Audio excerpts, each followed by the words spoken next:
بسم اللہ الرحمن الرحیم۔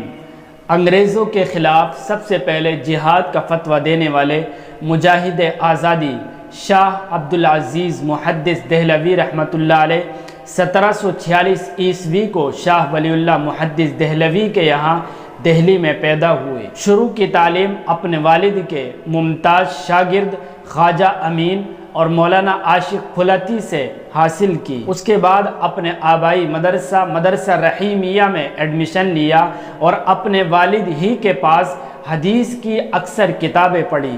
16 یا 17 سال کی عمر میں آپ کے والد اس دنیا سے رخصت ہو گئے تو اس کے بعد اپنے والد کے شاگرد شیخ نور اللہ، شیخ محمد امین کشمیری اور مولانا عاشق پھلتی وغیرہ سے باقی علم حاصل کیا۔ اپنے والد کے انتقال کے کچھ سال کے بعد ہی تعلیم سے فارغ ہونے کے بعد مدرسہ رحیمیہ دہلی میں ہی پڑھانا شروع کیا اور 60 سال تک حدیث کی بڑی بڑی کتابیں پڑھا کر وقت کے بڑے بڑے محدث پیدا کیے۔ شاہ عبدالعزیز محدث دہلوی کے علم کا یہ عالم تھا کہ لوگ بہت دور دور سے سفر کر کے علم حاصل کرنے آپ کے پاس آیا کرتے تھے۔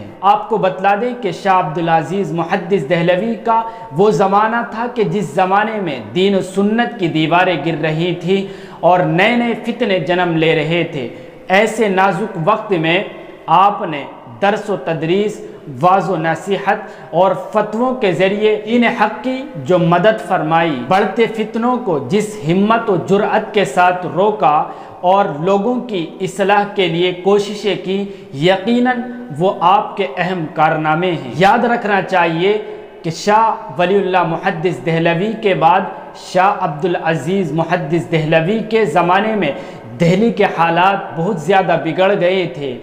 انگریزوں کا اقتدار اور ان کا ظلم بڑھتا جا رہا تھا، تو ایسے وقت میں مسلمانوں کو حوصلہ دے کر، مسلمانوں کی بزدلی کو دور کر کے ان کے اندر جہاد کا جذبہ پیدا کرنے والے شاہ عبدالعزیز محدث دہلوی رحمۃ اللہ علیہ ہی تھے، بلکہ انڈیا کو دارالحرب قرار دے کر انگریزوں کے خلاف سب سے پہلے جہاد کا فتویٰ دینے والے شاہ عبدالعزیز محدث دہلوی ہی تھے۔ آپ کی تقریباً 25 سے زیادہ کتابیں ایسی ہیں کہ جو اپنے آپ میں ایک مثال رکھتی ہیں۔ آخر میں آپ کو بتلا دیں کہ شاہ عبدالعزیز محدث دہلوی 80 سال کی عمر میں 1823 عیسوی کو اس دنیا سے رخصت ہو گئے۔